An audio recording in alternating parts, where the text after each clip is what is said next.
Hello everybody and welcome to Insider's Guide. Today we're discussing the most underrated of the four Aspen Mountains, Buttermilk.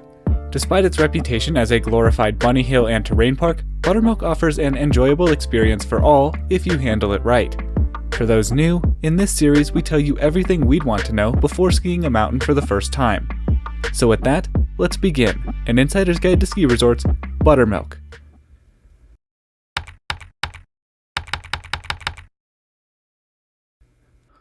Before going in depth with the on-mountain experience, let's cover a bit of background information. Buttermilk is located near the town of Aspen, just off the end of the runway of the Aspen-Pitkin County Airport. There are commercial flights into this airport and a convenient, reliable free bus system to get around the town. However, flights into town can be quite expensive, so a good alternative is to fly into Eagle County or Grand Junction, which are an hour and a half and 2 hours away, respectively. Denver is significantly farther, at around a 4-hour drive with no delays. As expected with Aspen's reputation, lodging options in town and in the nearby resort of Snowmass are limited and extremely expensive. A bit cheaper accommodation can be found in the towns of Basalt and Carbondale, but if you're looking for anything even within the realm of reasonable, you'll want to look in Glenwood Springs. Glenwood is just under an hour drive from Buttermilk and is also accessible by RFTA bus. There is exactly one on-site lodging option at Buttermilk itself, the Inn at Aspen. If you're a beginner in town for just a weekend, this can be a good option for reasons we'll address in a minute. For a vast majority of people, however, Buttermilk is not the sole destination of an entire vacation in consideration of the 3 other mountains you'll want to visit. As such, my personal recommendation is to find something in Basalt, that way it's a reasonable drive each morning with the flexibility of going to each of the 4 different mountains included in the Aspen Snowmass portfolio. For more information about the other 3 mountains, check out their Insider's Guides, linked in the description. As mentioned in the intro, Buttermilk Mountain is known for 2 major things, its learning terrain and its terrain parks. It absolutely excels in those 2 regards, rendering it the best mountain across the Aspen portfolio for beginner skiers, families, and park riders. However, it also has a surprisingly strong offering for intermediate and advanced guests, although true experts seeking only the gnarliest terrain may want to skip Buttermilk. I've found that, by and large, Buttermilk is the least busy of the 4 mountains, so I generally hit Buttermilk on Saturdays when the other mountains are busier. While the mountain is generally pretty simple to understand, this trail map is absolutely atrocious, which is why I'm here. So, with all that out of the way, let's dive right into everything the trail map does and doesn't tell you. Buttermilk has 3 different bases, although only the base in the center offers true services. There is extremely limited parking at both the left, Tiehack base, and the right, West Buttermilk base. They are both typically filled before or just after lift opening on Saturdays, so I never plan on parking in these lots. Instead, I park at the main base, which, unlike the other Aspen Mountains, offers free parking. It isn't the biggest lot in the world, so if you arrive later and the lot is full, you may need to park and take a bus from the Brush Creek Park and Ride just a few miles north of Buttermilk. Down at the main base, there is a typical ski resort cafeteria with limited seating. I prefer to eat lunch up at the Cliff House, another cafeteria that I've found a bit less busy up at the top of Summit and Tiehack here. Now, down at the base area, you'll find a learning progression of a magic carpet, to a surface toe, to the Panda Peak double chair that caters to those on skis for the very first time. While expensive, the lessons at Buttermilk are excellent and tend to end much better than friends or parents trying to be ski instructors. The primary out-of-base lift is the Summit Express, which is a long 10-minute ride despite being a high-speed chairlift. As such, its runs are quite long and aren't the best place to lap. Instead, off the top, you have the option of heading left to Tiehack or right to West Buttermilk, each of which have more lappable terrain pods. Since the Summit pod isn't the best to lap, it's actually quite rare to see a lift line at Summit, typically only resulting from extended stoppages of the lift. West Buttermilk tends to be the most popular of the terrain pods, since it serves the most gentle terrain at the mountain. It's quite popular with ski school, so if you're on your own, I'd recommend hitting West Buttermilk before 10:30 and after 2. The West Buttermilk lift has 2 different loading points, one down at the bottom here, and one at this major junction partway up. Generally, I've found that the midway load sees longer lines, between 5 and 10 minutes, on busier days. There are groomed greens and blues you can take down to the bottom from the midway, so I almost always head to the bottom itself. Also on this lower half, you can ski Lower Larkspur, which has the pitch of a blue but is typically moguled. The upper half of the pod is composed of some excellent gentle groomers. Big Face Hollow is the same pitch as the greens but is a touch narrower. Westward Ho is the widest of the runs but is also the busiest, so I prefer Larkspur. Everything except Red's Rover is accessed by exiting left as you unload the chairlift. Red's Rover itself is another nice wide cruiser with only a few small terrain park features strewn throughout, all of which can be easily avoided. Do beware that the lowest part of Red's is a bit flat, so keep up some speed. Throughout the pod, there are a plethora of tree trails designed for kids and families. These are denoted by the owls on the trail map and can be found on the sides of any of the major runs in the pod. To access Blue Grouse through Little Teaser, you'll want to ski down the uppermost part of Teaser, accessed on the skier's right of Westward Ho or the skier's left of Ridge Trail. It is a terrain park, but as with Red's Rover, you can ski around the features without hitting them. The major intersection you encounter will give you access to Camp Bird and Blue Grouse. Because you have to go a bit through the park to get to these two, they see much less visitation than other runs in West Buttermilk. Blue Grouse goes down a gentle ridgeline and is much longer than it appears on the map, but isn't the widest run. Camp Bird does have a bit of side hill, so it is one of the hardest runs in West Buttermilk, although both it and Blue Grouse are typically groomed. Lower Teaser itself is less often groomed, although it's rarely moguled. As you come down the park, you'll approach a large bridge where the terrain park passes over top of Homestead Road. You can access Teaser by exiting the park to the skier's left just before the bridge. For Little Teaser, you'll cross the bridge, then look for a small gate in the rope on the left as the main run turns to the right.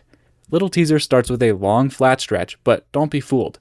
While it's quite short, the bottom pitch of Little Teaser might be the steepest spot in all of Buttermilk. Oh, and it's ungroomed. To return to the main footprint of Buttermilk from the west, you can take Tom's Thumb down to the Cliff House or take Homestead Road under the terrain park. Be careful not to start down Westward Ho, as it's quite difficult to get to Maine from this trail. Now, Homestead Road switches back across the width of Buttermilk, Maine all the way to the bottom. It is an extremely long run and has numerous major intersections that can be rather intimidating. If you're a beginner lapping West Buttermilk, be sure to save just a little bit of energy for this run down at the end of the day, as it's not as easy as just a simple long green. Ignoring the terrain park blacks for now, the descent from the east summit consists of 4 major sections. In the first section, you have Savio, Friedels, and No Problem that go straight down the upper face and then meet up with Homestead Road under the lift here. In the second section, you have Homestead Road on the skier's right and Lover's Lane on the skier's left that go around a large knoll here. That's to say, you can't ski under the lift the whole way down. Despite how it appears on the trail map, Lover's Lane and Homestead Road in this section are 2 very separate trails. While Lover's Lane runs down in a natural gully, Homestead Road is about 60 feet above, cut into the hillside. There are a pair of ungroomed experts-only cuts that run from Homestead Road down to Lover's Lane. I quite enjoy the second, named Pepper's Plunge. Bypassing the first and second sections of the main descent, you have Ridge Trail. The upper section of this wide cruiser is a green, but the lower section is a blue. It's a gentle blue, but if you're a true beginner, you'll want to take a right onto Homestead Road. During the green part, there are a few ungroomed cuts that run from Ridge Trail to No Problem. These are good places to first get introduced to off-piste since they're so short and fairly mellow.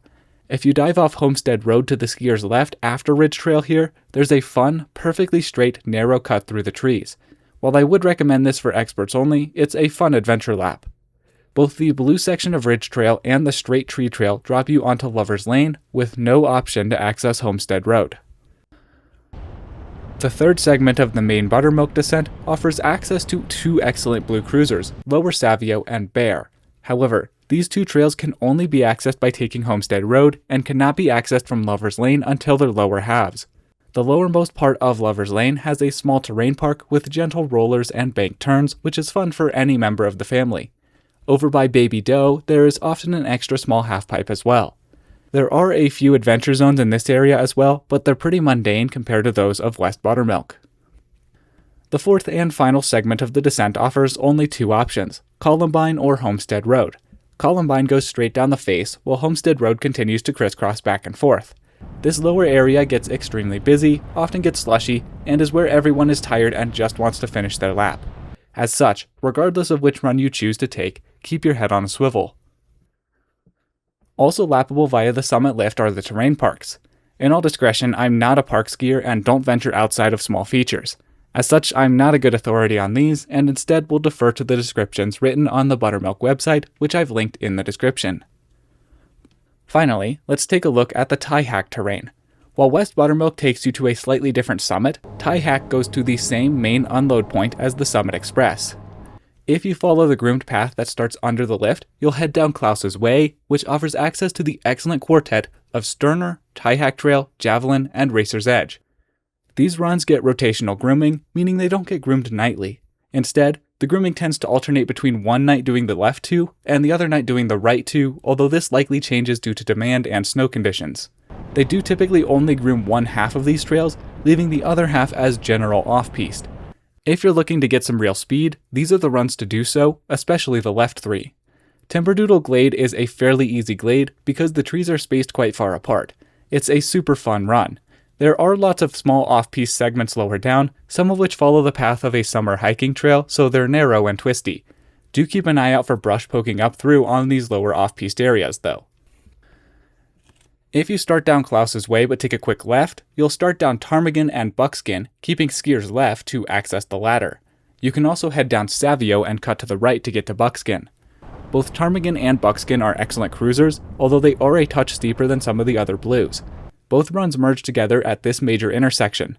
If you continue straight ahead, you'll head down Sterner Gulch, which can get a touch busy from time to time. My preferred route is to take a left to continue on Buckskin, which then turns into Magic Carpet. This run is much less frequented, and is a beautiful run framed by tall trees. This cut, labeled as Buckskin, as well as Rabbit Run here, are flat roads that don't serve much of a purpose other than a bit of variety, I suppose. If you take Sterner Gulch or any of the blacks, you'll end up on Eagle Hill, which is an ultra-wide groomed area that can get slushy or icy. Sometimes there is a medium banked slalom track on the left side of Eagle Hill, which builds off of the small track on Lover's Lane. The final two trails to discuss are Sterner Catwalk and Oregon Trail. Both of these are quite flat, with Oregon Trail being the worst of the two. These should only be used in case of emergency, if you're on one side and need to get to the other side as quickly as possible. Sterner goes from Tiehack to Maine, and Oregon goes the other way. Alright, that should about do it for Buttermilk. It looks small on paper, but it skis much bigger, and the trail map doesn't do the best job at showing what connects and what's separate. As such, I hope that this video helps out a bit. I'd like to give a quick shout out to Harold Bracey and Paul Soller for correctly guessing the mystery run in the 2026 State of the Ski Industry. If you want to be shouted out in a future video just like this, keep an eye out for mystery runs and guess them in the comments. As always, please leave any and all questions down below.